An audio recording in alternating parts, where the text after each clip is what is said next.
ఒక ఊరిలో చిన్న కుటుంబం ఉండేది. వాళ్ల కుటుంబంలో అమ్మ, నాన్న, చిన్ని అనే చిన్న బిడ్డ, ఇంకా బుజ్జి అనే పెంపుడు జంతువు ఉండేవాళ్లు. అమ్మ బాగా వంట చేస్తూ అందరినీ హాయిగా చూసుకునేది. నాన్న దగ్గర్లోని పట్టణానికి వెళ్లి పనిచేసేవాడు. చిన్ని రోజంతా బుజ్జితో ఆడి పాడుతూ గడిపేది. ప్రతి సాయంత్రం అంతా కలిసి ఇంటి ముందు ఉన్న మామిడి చెట్టు కింద కూర్చొని కబుర్లు చెప్పేవాళ్లు. అమ్మ కథలు చెప్పేది. నాన్న పాటలు పాడేవాడు. చిన్ని నవ్వుతూ బుజ్జి గుల్లగా భూక్ భూక్ అన్నట్టు చప్పలే కొట్టేది. ఒకరోజు భారీగా వర్షం పడింది. ఇంటి పైకప్పు నుంచి నీరు కారడం మొదలయింది. చిన్ని బేమిపోయింది. కాని అమ్మ నాన్న నవ్వుతూ అంబెళా తీసుకుని ఇంటి లోపలే అందరినీ కూర్చోబెట్టి వేడి పకోడీ చేసి వర్షాన్ని ఎంజాయ్ చేయించారు.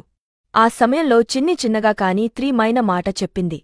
మనం ఉండే ఇల్లు చిన్నదే అయినా మన ప్రేమ మాత్రం చాలా పెద్దది. అందరూ నవ్వుకున్నారు.